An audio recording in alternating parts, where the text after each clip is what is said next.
Hello, everyone, and welcome to another episode of the Board Game Mechanics. I'm Katie, and with me, as always, is... Hey, everybody, what's going on? It is Jason. You may have noticed that we have kind of moved into the every other week kind of phase. That's not necessarily prescriptive. It just kind of worked out that way between vacations and working and family stuff. So we're still trying to bring you the content, but this is a crazy time in our lives, I guess. I don't know. I feel like every time in our lives is crazy. Yeah, like someone said, you'll get the episode when you get it. Someone said that. I mean, I don't mean it in a negative way. It's just kind of how it happens. But every time I sit down to record and I start talking, I'm like, this is really fun. And I've missed this. It's been a while. So sorry it's been a while, but we are coming to you with a really interesting episode. One that's got me pretty excited. But before we get into all that, let's start with some news. I've only got 2 items in news today. There's some interesting stuff kind of out there. But I wanted to talk about a game. It's actually, I think they're calling it a second edition, I believe. Because apparently this game isn't in America, but we own a copy. I really thought it was released in America at some point. Yeah, I don't know. It says this 2 to 4 player game is finally coming to the USA. Oh, we got ours at half price books, so and it was in shrink, so yeah, I don't know. Right, so the game is Sanssouci. This is a Michael Kiesling game, which is interesting because they're like really up marketing this as like, some people have called it the Azul Killer and Carcassonne, but fun. And I'm like, whoa, let's slow down. I mean, it is fun. I give them that. Oh, but it is fun. And that's the reason why I want to talk about it is because we've had this game for a while. Yeah, at least a couple years, maybe more. And a lot of people haven't heard about it, but we do like to bring this game out. It works really well with, I think, newer gamers, as well as if you played a lot of games. So you are actually laying out this garden with these tiles. There's rows in a garden, these pathways. And so you want to connect the tiles that you are pulling with like your people moving down the pathways to get through your garden. And certain pathways only have certain types of like garden decorations, like fountains or different types of hedges or statues. The thing you walk through, like a archway. Yeah, did you say that? No, maybe. Yeah, there's some archways too. So it's basically tile placement. Fairly simple, but trying to get that laid out as much as you can to get the people through your garden as far as you can, following whatever pathway. Can be a little tricky, which is cool, and you never get the tile out that you want at the time that you want it. It just never happens. There is also with this, like I was looking to see if there are any differences from what we have to this one. There's new artwork, obviously, but there's, and you have mission cards. There is a wild... That was in the first one. Yes, there's a wild boar expansion. What? Yes. That's like a new little expansion for wild boars and unique rules. I don't know what that means, but it's in this one. So if you like Kiesling games, if you like kind of really easy to play games, but kind of, a little bit thinky, games with tile laying. The artwork also on this one is very nice. I would check out Sanssouci, since apparently now it's in the US, even though we had a copy before. So if you heard us maybe talk about this and you're interested, definitely check this out. There's 6 days left on this Kickstarter at the time this episode drops, and one copy is $40. That's a pretty good price. Finally, a game that has a good price. Right. I mean, because it does have like a ton of tiles, and you've got your wooden boars. I mean, and your tokens and your cards and stuff. Yeah, it's just cards, tiles, and those little meeple people. At least our version is, but the tiles on ours are super thick. They're really nice. Mm-hmm. Yeah, this comes with a cloth bag for the tiles, and Oh, we didn't get a bag. We just had to mix them around and shuffle them up. Oh, well, this has a cloth bag. Look out. Yeah, we're living like plebs, which I'm okay with. But I was like, it's pretty usual. We got the budget edition, which is right up our alley. In my defense, this was the edition for a while. That is true. Yep. So Sanssouci now on Kickstarter. The next game I am really intrigued by, and I honestly don't know that I understand completely how to play it. But from what I can tell, it looks good. This is a card game, and it's called Monsters of Loch Lomond. Loch Lomond. Loch Lomond. I don't know. My Scottish, not very good. But this is a card game, which I think is awesome. And it looks like it's a really interesting mix of like the card game Golf and Love Letter. I know, right? Weird. So everyone has like a clan, and that consists of 4 cards face down in front of you. Before the game starts, you can only peek at 2 of them. And these cards have like monsters on them. There can be monsters' eggs. There can be people, cards with magical powers, so that you can play them sometimes, but you're trying to get rid of the monsters out of your clan. Which is your 4 cards. And you can do that through like blindly pulling cards out and putting them onto the Highlands, taking Highland cards and replacing the ones that you have, using the powers on the cards to switch cards with other people, to move them around, which is kind of like the Love Letter-esque portion, because like different cards will be like, as long as this card is open in your clan, you may peek at any one card during your turn. That's like the Witch. Or you can also, there are some cards that give you tokens that you can use in future rounds. The artwork is really cool, really interesting. The theme is really cool, because you've got like lake monsters and selkies and like all these kind of classic monsters appearing, because it's like, you know, like Loch Ness, you've got Nessie them, but you've got like villagers and like witches and like priests, and so they give you different scoring opportunities because you're trying to have the lowest score. The monsters all have kind of really high scores, so that's why you're trying to get them out. It tells you have to say shoo when you see like a match for a monster that you have out. No, I'm not going to do that. That's dumb. I get it. You just have to beat someone, because like if someone else has... So you can take one of your monsters. If it matches a monster that's in the Highland, you can get rid of it. Or you can do it from someone else's clan. So, like, if I know that you have, like, a baby monster and a baby monster's out there in the open Highland, if I'm fast enough, I can grab it and throw it down. And then that means I get to give you one of the cards out of my clan. So, there's a lot of, like, classic card game elements that you've played all mixed into this, which I think is really interesting. Because when you think that you don't have any monsters in your clan, because again, not all of your cards are face up, just based on how the gameplay is, which I don't completely understand. You're supposed to shout like Sorsa, which means like I forget that means. I don't even know if I'm saying it right, because my pronunciation is so good. Yeah, I don't know. It's Saorsa. Yeah, I don't know. Yeah. I think that's Sorsa. I don't know. They can tell me what they want me to say. I'm never going to say what they want me to say. So again, like you have to make sure that you remember like what went down, or you have to know, because if you're wrong, you get like an 8 penalty points. So like there's some really interesting card play in there that I think it's just super intriguing to me. And the artwork is really cool. So if you're interested, if you like card games, unique card games, if you're interested in Scottish lore, check this one out. Monsters for Loch Lomond. There's 11 days left on that Kickstarter, and it's only $19, which I feel like makes it worth a gamble. Yeah, so we were just talking about how we like funky card games, and I think this is pretty interesting. I do like the art. The art's fantastic. I know, the art's really good on this. And $19, like, I might take a flyer on this one and check it out and see what happens. I know. I'm like really intrigued by this. I like Love Letter. I like Golf. That game's pretty fun.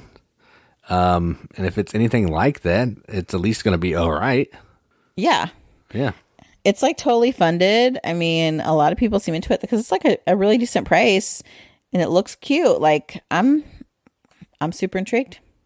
So on that note, that's all I have for news today. All right, so let's talk about some games that we played. So we're going to talk about a game that we've had on our shelf to start off for a really long time. We actually got these, I think, maybe not at like PAX. I think the first year we went to PAX, we picked this stuff up. And that is Hero Realms, The Runes of Thandar Cooperative Expansion. I may be wrong when we got it, but we've had it on the shelf for a long time. It's been just in shrink. We didn't play it. So what this does is it takes Hero Realms, which is a competitive deck building game. You're trying to get cards, attack your opponents, being the last player alive. That's kind of what you're trying to do. But this makes it so everybody's working together to attack a big bad. And the game's going to play like Hero Realms. And, so you're going to have a hand of 5 cards. You're going to play your cards, acquire new cards to your deck and all that kind of thing. And you're going to be attacking, instead of each other, you're going to be attacking either some minions that are in front of you or the player to your left or to your right, or the big bad itself to try to kill them. That's how you win. You're trying to kill the big bad before the big bad eliminates all the players. We played through 2 scenarios, and we failed the first one once, won the second time, and then we got obliterated when we played the second one, which is this different monster that kept bringing out all these imps. It was like a baddie that was a big imp, and it kept bringing out all these other imps and attacking us, and it was nothing but bad times. But I will say, this is the way that I want to play Hero Realms moving forward. I don't like attacking each other. Just let me put the big bad in the middle, and I can attack that. That's way more fun to me, because yes, it's cooperative, but you can't really quarterback on people's turns because you still have your own cards to play. You still have your own turn to make. And sometimes you get put in these situations where you can't help anybody and they can't help you. So you're playing your own game anyway. Just kind of trying to see how long you can live to kind of help everybody. And I like all that. It was really fun. Yes, it was hard, but I had a good time. So how'd you feel about this one? Wow, this is really hard. I felt like I couldn't get anything going. Like, maybe there's a recommended setup, like, hey, when you first start and you're an idiot, play these people, use these cards. Because I felt like I could never get anything to like jive together right. That's why I couldn't kill anything. I couldn't do anything. I felt impotent. It was awful. And imps kept coming after me for some reason. I just was like, I don't know what to tell you. I just kept dying. I mean, at least you weren't stuck behind a table for like half a game. That's true. But I just felt like, but even if that probably would have been better because I couldn't fight anything anyway. I wasn't behind the table, but I had no power. Like, it just was, it was very frustrating because I felt like I couldn't get any momentum, any traction. And so I generally don't like when games slap you around as badly as this one does. And it really freaking does. Badly. And I kind of don't like that. It's not like it wasn't fun to play, I think. I just feel like, I'm like, can we put some training wheels on this? I mean, how you felt getting slapped around by the big bad is how I feel playing this game against you. So, now you know. Okay, I don't like it. Yeah, it's not fun. But I feel like you have a chance when I'm playing you, I think. I'm dead in like 3 turns. Well, I don't understand why you can't get it together. Like, you do have chances. The cards are out there. But I felt like the cards weren't out there. It was like... No, I did much better at this. I don't know. I felt like I was controlling myself a little bit more here. Yeah, and I did not. I was like, this is awful. I can't make anything work. And I don't know if I... picked it back. I don't know, because I couldn't get more cards to do things with because I never had enough to buy any cards. It was just a vicious cycle. And maybe I just played badly. I don't know. It was rough. I wonder if it would feel different because we played it at 4. I wonder if it would matter at a different player count. I mean, the baddie takes a turn every single turn, so I don't know if that would help, but yeah, I don't know. I feel like that's too much. That's what it says. Everybody's turn. That's what you do. Flip a baddie, and then you fight the baddie. I know, but the problem is also the villain takes a turn first. And I really don't think you should do that, and especially the first round when you have nothing. And if you restart over, which we're not even sure because the rules are kind of not good. If you restart over for the most part, every round except for whatever you've been allowed to like level up or gain, yeah, you should, which is limited if you even get that far, it should not take a turn first. I think that's just cruel and unusual. Yeah. I mean, that's how Marvel United goes too. Bad guy goes first. It's just how it goes, I think. Maybe I just need to play it more. I don't know. I couldn't even use a fireball. That was very upsetting as a wizard. Yeah, you were pretty much dead weight when we were playing. I know. I was like so sad. I'm like, I want to do things. I want to kill things. Why can't I kill the things? Maybe I shouldn't pick the wizard. Maybe I should pick like this barbarian or something. I'm like, I just want to attack. Kill, kill, kill. That's how. That's why I switched, because the rogue was not doing anything. It wasn't working against that first person. I don't know. So it's not like it was bad. I'm willing to keep going. I'm absolutely willing to keep going. Well, there's only four more baddies. So I just have accepted that I will suck terribly. Just like the next game we're going to talk about. Yep, that's what I was going to say. We're going to lead into another game that you almost flipped the table on, which I don't know why. This one is way worse than how I feel about Hero Realms. So the next game we're going to talk about is a game that I found at half-price books for like $5 or something, and it's called 6 Nimmt. And I played this a ton on BGA, Board Game Arena, and this is another game from Wolfgang Kramer. Wait, Sanssouci's from Kiesling, right? Kiesling. Yeah. So this is his other half, Wolfgang Kramer. This is a little card game. And what you're trying to do is you are trying to score the fewest points possible. And the way you're going to be doing that is you're going to have 10 cards in your hand that are going to be numbered from 1 to 104. There's one instance of every number. And each of these cards is going to have a number of bullheads on the top, depending on what the card is. It could be ranged from 1. It could go all the way to, I think, 8. And when it's your turn, there's these 4 cards out in the middle of the table. Everyone's going to pick a card face down. And we're all going to flip it at the same time. And then going from low number to high number, you're going to put your number next to one of the columns. If you're lower than a card that's out there, you have to take a column, and that's bullheads that you're going to score. If you're higher, you're going to go to the closest number, the number that you're closest to. The rub here is, if there's ever 5 cards in a column, you put the 6th card, you have to take all of the cards. And that's a whole lot of points. And you're going to keep playing through as many rounds as you need till someone hits 66. Whoever has the lowest points is the winner. That's the game. Super easy, pretty random, a lot of chaos. But I really like this game. It's super fun. There is some strategy to it. It doesn't feel like it, but the more that you play it, the more the strategy does kind of come. You can kind of know what you need to play next to make it work. Not that you can do that all the time, but there is more strategy than the game looks like. And I really like this game. It's fun, it's fast, and it's just chaos, and I dig it. So now you talk about why it made you want to flip the table. So when we first played this, I thought I liked it. I was like, okay, this is fun. Because I felt like I had a chance. For some reason, the last couple times I played it, it's been awful. Like, there was a round where I got 41 points. 41 points. The whole game ends when someone gets 66. I don't know why it failed so... why I just couldn't... I don't know. I don't know what happened. I don't know why. But it's like every time. It's like how I feel about area control games. I'm like, okay, cool. Totally got this. I got this area thing locked down. But I'm like, I'm playing it how I'm supposed to. I'm doing what I'm supposed to be doing. Yeah, I got my people here. I anticipated some things. Cool. Next round, someone's like, oh, just kidding. You thought you had it, but I did the secret back way that somehow you didn't notice. And now it means that I have all the sections you've ever had in your entire life. and they are mine. And I'm like, wait, what? How did that happen? I was doing so good, but I never get to keep it. Never. That was this game. I'm like, yeah, I got this number. It's going to be great. No, just kidding. Someone's going to take it away from you and you're going to get 50 million points. Ha ha ha. Every time.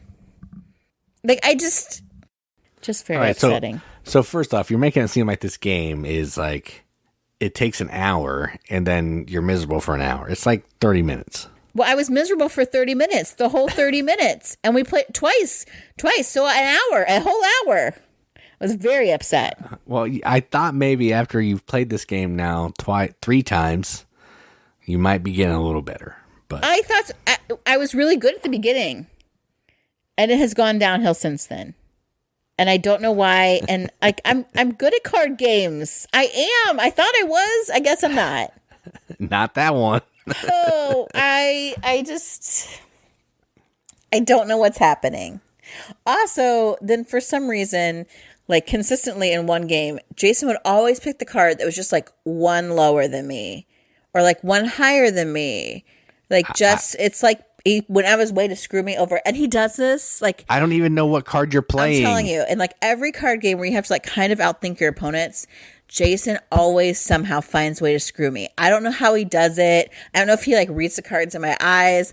I can't figure it out. But it always happens. And it's so annoying much credit. Because any other time, absolutely, there's no way in Hades he would ever figure me out. But somehow in a game like this, he does. And I end up with 41 points. I'm not exaggerating. 41 points in one hand. And I was like, I'm seriously going to flip the table. And I'm not that kind of gamer, but I just couldn't handle it. Yeah, I don't even understand it because this game is... It's the odd-shaped bullhead that looks like a flea outline. It's just inciting rage in me, and I can't deal with it. So for everybody else, this is a good game that you should check out. It's really simple. It plays up to 10 people. 10 people will be absolute madness. I don't even know if I welcome 10 people. I welcome 10 people at this point. Because then I'm like, you know what? It's going to be crazy. I probably won't win, and I will accept that. But no, in a 3-player game, I cannot accept 41 points in one round. No, thank you. Yeah, so aside from Katie, everybody else who's played it's really like, well, your aunt got a little mad too, but... No, she was way more mad at Lord of the Rings deck builder. Yeah, that's true. But if you like cool card games that are, it has a lot of luck. It's not like the deepest of games. But if you like card games that are, quick, easy to learn, and easy to play, I say check it out because it is. I think it's fun. Don't listen to what Katie said. I think it's fun. So, anyway, moving on to a game that I'm pretty sure Katie does like. And I like it. The more I play it, the more I like it, even though I'm terrible at it, probably 70% of the time. And that game is Ra from the great Dr. Rainer Knizia and 21st Century Games. And this is an auction set collection game set in ancient Egypt times. Yeah, that's the game. You are pulling tiles out of a bag, trying to get different kinds of tiles. And then once you see tiles that you like, that you want to get, you can start an auction, or maybe Ra will come out of the bag and that tile will make you start an auction. And then you're going to go around the table one time. Whoever starts the auction gets last, is the last person to bid. They have final say on the auction. Whoever bids the highest takes the tiles. But they also swap their bidding number with the number on this board. And you're only limited to a certain amount of auctions that you can win each round. Then at the end of the round, when either everybody's bid all their tokens, which probably won't happen, or the Ra statue or the Ra boat moves to the end of the track, the round's over. You're going to score every tile on your board except for your monuments. And they all are all going to score in different ways. Maybe if you have the most of something, you have to have at least 3 different kinds of something. Money will give you points. There's these god tiles that are worth 2. The most annoying one is the Nile and the flood tile because they both go together to score. It's a really fun game. It can be a little irritating with the way the tiles come out sometimes, and people starting auctions for no reason, even though they know you don't want them to start an auction, which is super annoying. But yeah, that's the reason to start the auction. Yeah, I understand. It's a good game. I enjoy it quite a bit. Glad we have this nice fancy copy, and can't wait to play it some more. So yeah, I dig Ra. How do you feel about Ra? Yeah, I played this at our Rundown Mechanics Con for Tim's birthday. He taught it. Apparently he taught a few things wrong, but I guess it's a given with Tim. But it is fun. It is that push your luck element. The components are really cool. It is, in some ways, it feels kind of luck driven. I mean, it's super lucky. But there are some strategies that I think work. But yeah, I had one round. We played the whole first round. I didn't have any tiles, or one or two maybe. That was it. So sometimes the score is great. Sometimes it's not. Like, you just kind of have to, and then like what you get and flowing with what you get. That's kind of part of it, which I like, because I guess some people get mad that, it's luck driven. Well, yeah, but you just kind of roll with what you have, like. Yeah, just because a game has luck doesn't mean you can't come up with a strategy or like some kind of tactics to make it work for you. Yeah. And this is definitely one of those games. I mean, the theme is kind of pasted on, but the components are cool and the tiles look cool. And I think it's really accessible for all kinds of people. And it's generally one of those where you play and you're like, okay, let's do it again. Like, I got it now. Let's try it again. Or I can do better than that. So yeah, I do like it. Yeah, anybody can play this game, and it's not going to take you more than an hour to play with teach and all that stuff. It's super quick. It is quick. Sometimes quicker than others. That's true. Yeah, it can go quicker, but yeah, it shouldn't take you any more than 90 minutes for sure. Right. All right, so those are the games we played. Let's talk about even more games. All right, so things have been going crazy. I actually am having like a big change of occupation. I'm leaving teaching for the time being and working as a civilian for the United States Air Force starting in July. So that meant that Origins opened wide up for us. So we will definitely be there. It's really close to us. We have to drive just about an hour to get there, so it's no problem to go there and back in a day, and we are pumped for Origins 2023, and that's what this episode is all about, the things that we are going to track down at Origins. Now, I always have kind of a big list when I look at these. Like, I know Jason had posted on social media saying, well, there's not very many games on this listing, and I honestly, for the most part, am okay with that, because I think then it helps me narrow down games I want to try out, play, and see if they're worth buying. But every time I look at like, oh, here's what's going to be there, I have like a list of like 20, because I'm like, ooh, what about that? Ooh, what about that? And then I actually go and try it and see it like, okay, I totally misunderstood that. That's not what it's like at all, but it's still good, or it's not good, or wow, the pictures were terrible, or they didn't have any pictures and now I can see it and that means something different. So we each pulled 4, 5. How many are on our list? Four games, and they're different. And we did that on purpose. So you get a total of 8 games that we are definitely looking forward to that are going to be at Origins. So, Jason, get us started. What's the first thing you're going to be hunting down at Origins?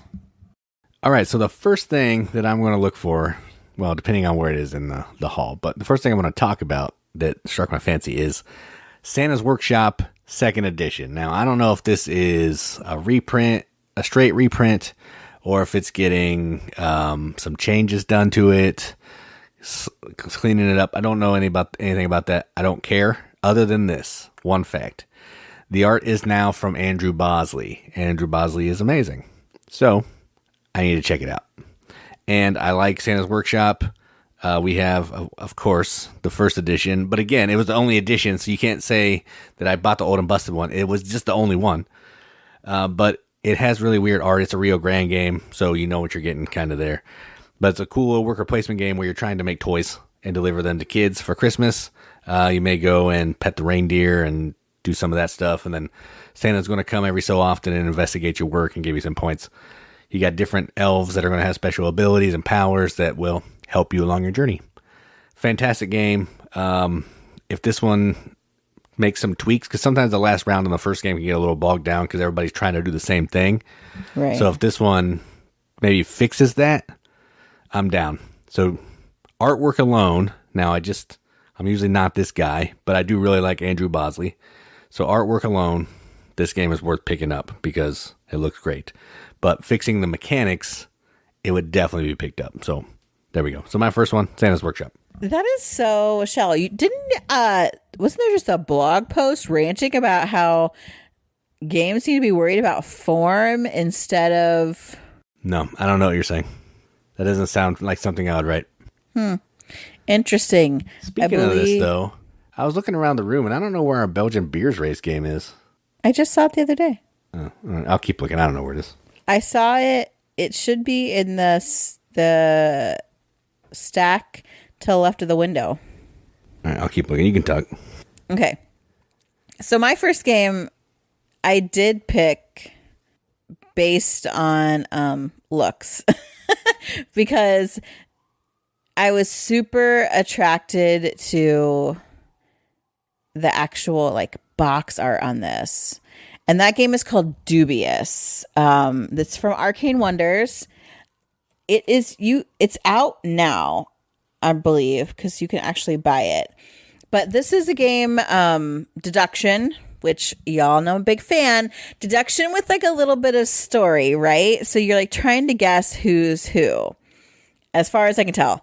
Should I have watched the videos that exist for this? Absolutely. Did I? No, I did not. Shock, gasp.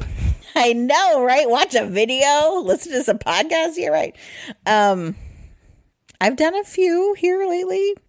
The cover art is super awesome. It's like this hat and this white mask, but no actual face, with like a glove holding up a like an open Zippo. It is super intriguing, right?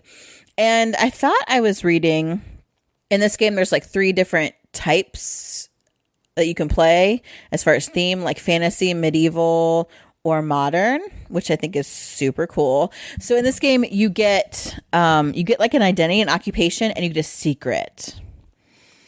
And those are the 2 things that people are trying to discover about you based on your answers to questions.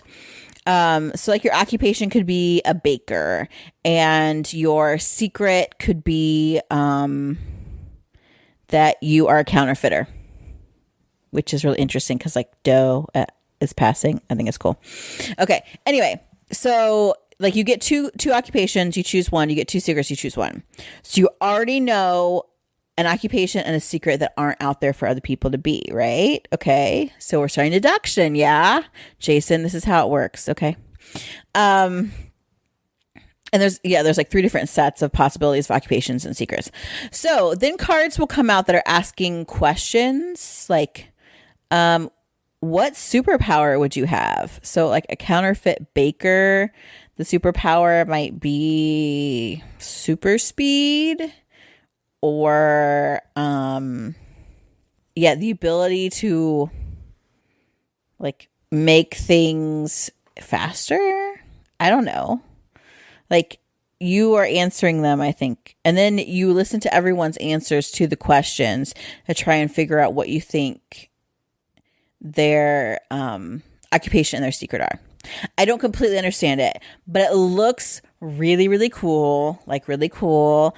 The artwork is freaking phenomenal, and I love, love, love deduction. So I'm super intrigued by this game. So Dubious is on my list for sure. Yeah, this probably isn't one that I want to check out, but that's fine.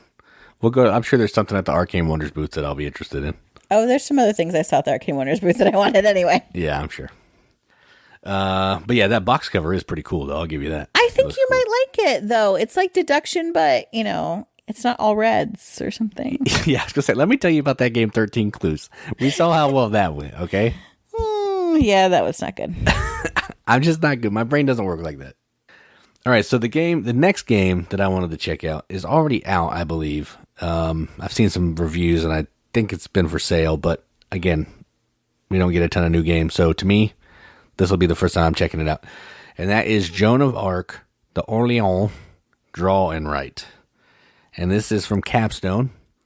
And this is effectively, well, from what I've looked at, it looks exactly like Orleans, except instead of moving around on the board, you're just checking stuff off on a paper. You're still pulling the tokens out of the bag, and then based on the tokens that you get, that's going to determine some actions that you can take. So instead of placing them on your player board to allow you to do certain actions, like if I pull out a knight, I can do this thing on my player board. If I pull out this, I can do this other thing on my player board. So it's similar vibe to it. I don't know if it has the events or not. I don't know everything that it does, but from the way the paper looks that you're filling out, looks just like Orleans. I love Orleans. I don't really love rolling rights, but maybe pulling stuff out of the bag won't let me overlook that because I do love that. So Joan of Arc Orleans Draw and Write is one I want to check out for sure. I feel like this could be a good, like, what do I call it? Like, not quite a roll and write. Like, there are other games I think that feel like roll and writes that aren't. Like a lot of like the board game tables games that have like dry erase markers. Oh yeah. I don't know. Yeah, because QE is technically a roll, like a roll and write, but it feels like a different type of game. Right. Which is so I think that this would be good. Interesting.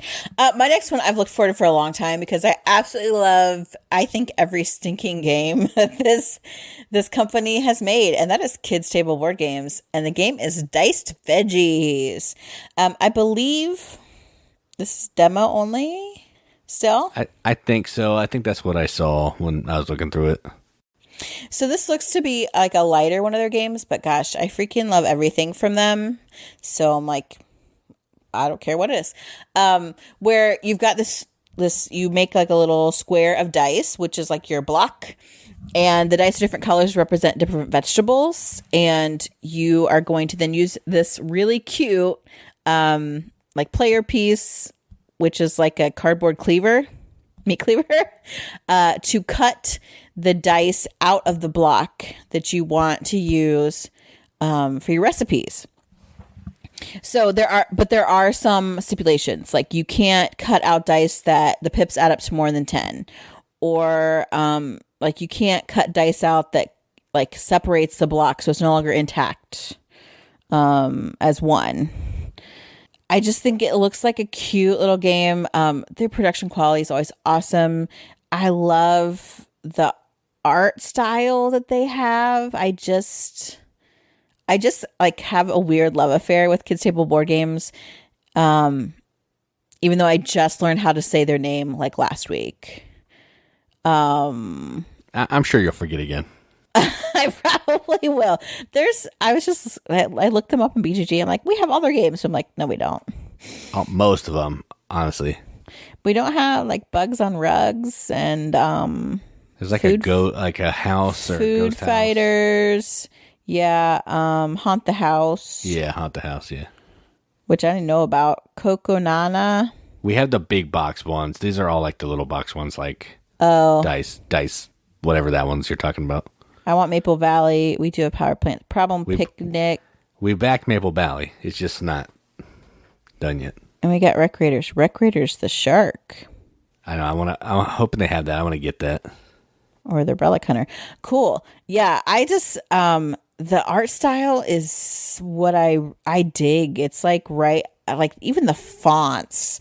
I love it. Like I'm a fangirl of Kids Table Board Games. Is that right? So I'm not sure. Yes. Seriously, it's written on the outline. Come on. I'm not looking at the outline right now. I'm looking at their list of games. So I am really intrigued by this game, and especially if it's one that I feel like we could play with our daughter, who likes to play games a lot. She wants to play them more and more. She really likes Creature Comforts from them as well. So I think this would be, I'm excited to demo it. Check it out. So Diced Veggies at KTBG. Yeah, I'm hoping that maybe they'll have some for sale and they're just not saying that they do. That's what I'm hoping, because I would like to grab that. It would be fun to play. Have they had the Kickstarter for it?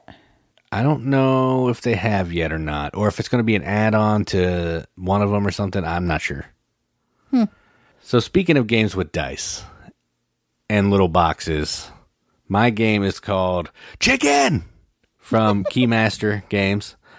And this is a little push your luck game. So if we're going to talk about games that I'm excited about, we got to have push your luck in here because I love that stuff. And this is a game with really funky art. It's weird colors. It's got orange and yellow and white dice with orange and yellow and white faces. A crazy little like fabric board that you're keeping score on. And the game comes in a tube, which is also that weird color pattern. And what you're doing in this is you are rolling the dice. And you're either trying to roll all the dice that are passed to you, or you're going to chicken out and roll fewer dice. What you're trying to do is you're trying to score chickens, or you're trying to roll chickens so you can score points. But if you roll 3 or more foxes, you're going to bust. So it's kind of like Farkle or zombie dice or something, where if you roll too many like weapons and kills all your zombies and stuff. But there's also eggs in this one that can hatch other dice and cause people to re-roll and all that kind of stuff. And you're just trying to be the first player through all these dice rollings to get 25 points to win the game.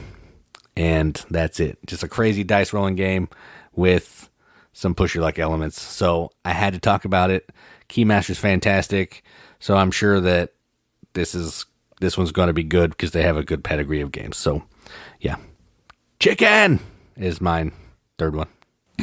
I just want to buy this and give it to my cousin.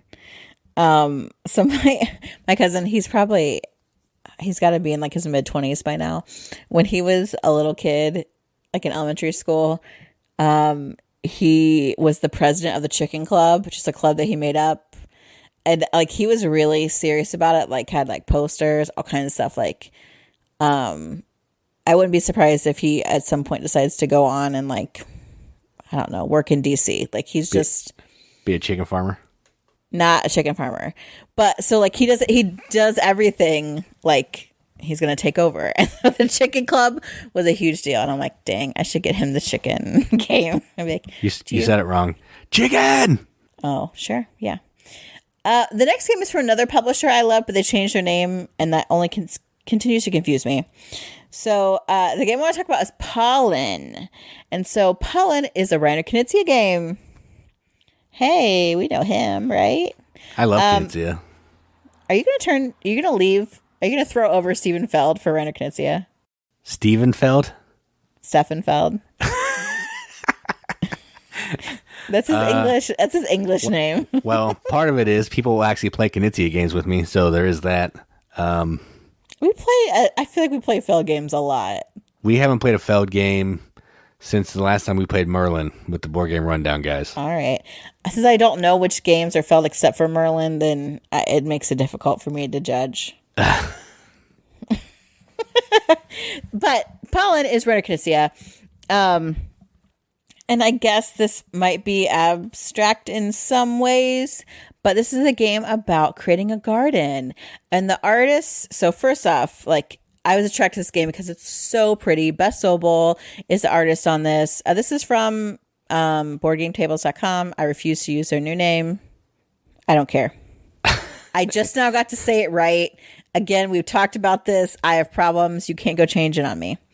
But Pollen, you are planting flowers somehow, and like you got these pollinator tokens, and you're trying to surround the pollinator tokens with flowers. So like it gets that pollinator gets attracted to your garden, and so then I think you get points for the flowers and the pollinator. But what's really interesting is the tiles are so pretty. So they have like rounded edges. So they create circles to go around pollinators, and the colors are beautiful and vivid. Also, what I love is, I can't resist a good shaped meeple. So there are these little bees and bugs and butterfly meeples. They're your little pollinators that go on there, and they're just so dang cute. I love it so much. And they come out of this little bag. I don't know. But you're trying to surround these pollinators to get points for your garden. Do I know more than that? No. Should I? Probably. But it was pretty. And we do have a decent number of flower games or like plant-based games because it is a theme that I really like. And it's all the rage right now. It is. But there also tend to be like quicker and lighter as far as how you play the game, but you can really get strategic about the moves you make, and I love that in a game. And this looks very similar to that. So I'm pretty intrigued by it. So that's Pollen from BoardGameTables.com. Reiner Knizia Festival. Also known as Allplay, if you haven't heard of Board Game Tables. We probably should say the actual name. I almost said Kids Table Board Games, and I'm like, oh, no, wait. Just because I can say that publisher, it's a different table. Yeah, I would play this game for sure. It's Knizia, and I like more of his games than I don't. So, that's fun. All right, so my last game is a game that I've actually watched a playthrough on, but still can't tell you anything that's going on about this game other than one thing, and we'll get to that. And the game is called Resurgence. And this is from Half a Kingdom Games. I don't know anything else they do. I probably could look that up, but I'm not going to. And what you're doing in this game is you are drawing chits out of a bag. So that has my interest right there.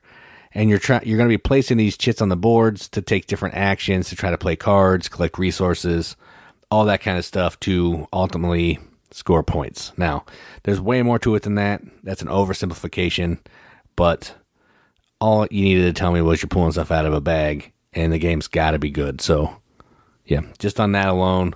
And I remember watching the playthrough, and I did enjoy the playthrough.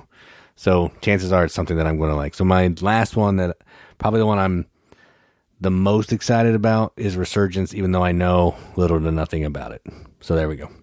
You do like them because they did Endless Winter, Guild Academies of Valeria, Shadow Kingdoms of Valeria. Endless Winter is Fantasia Games. It says past projects on their website, and it's listed on there. Maybe it's the designer. Dice Hospital? I don't know.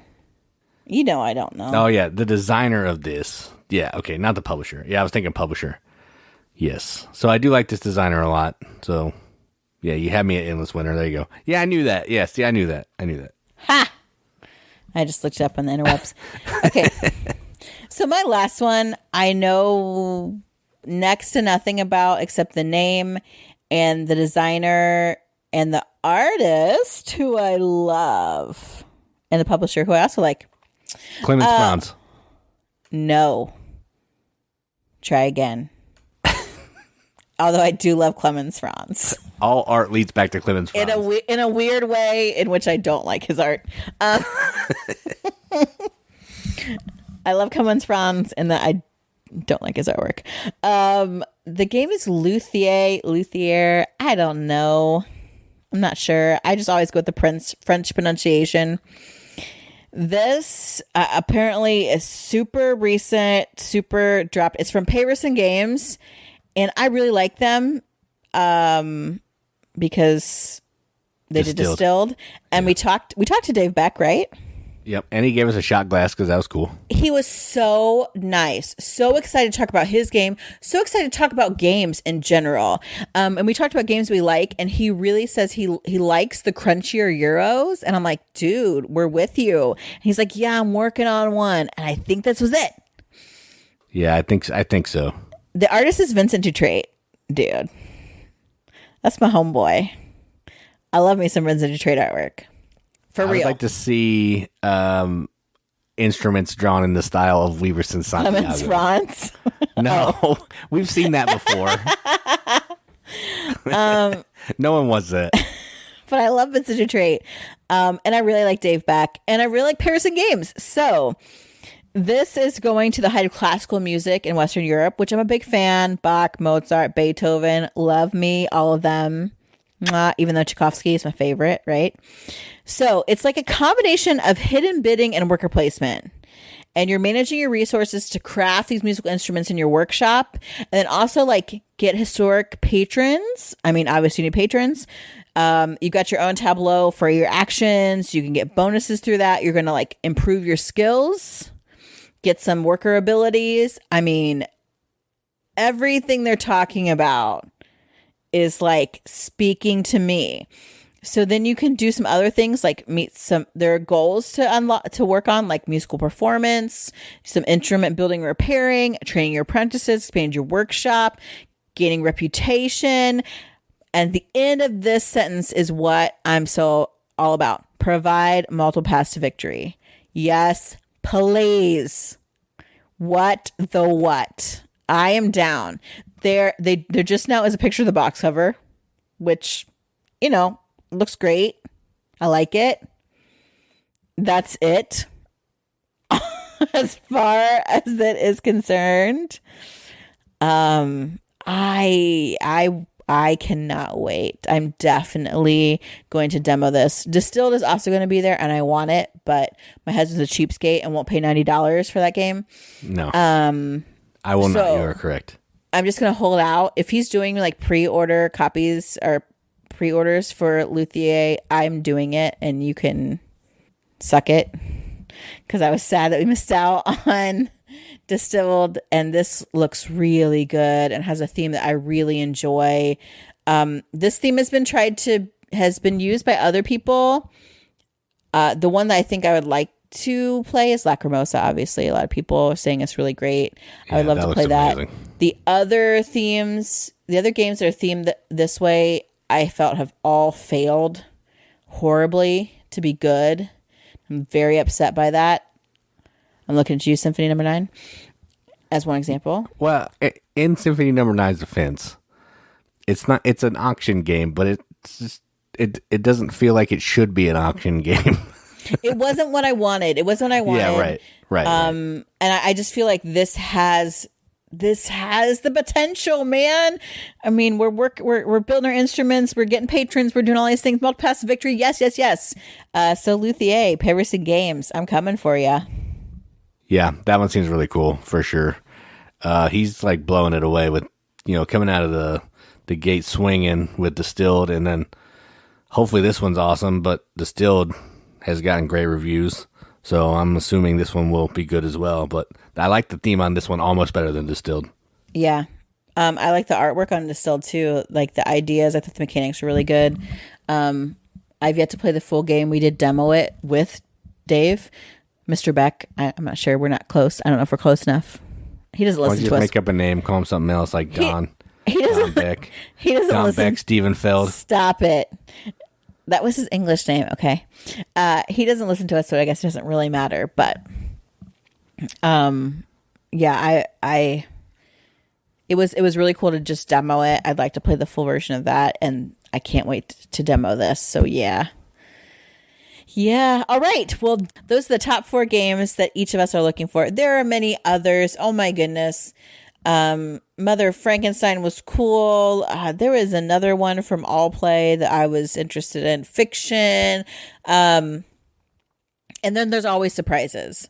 And there's things that I'm excited to see that we've already talked about. They've either been on Kickstarter or they were there last year.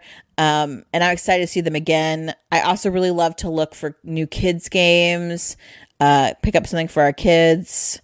I hope Loki is there because that is such a great kids game company. But also, if you're there, come find us, please. We'd love to hang out. We'd love to see you. Love to say hey. Also, if you aren't coming or if you are, tell us, what are you looking forward to hunting down, to finding, to seeing at Origins 2023?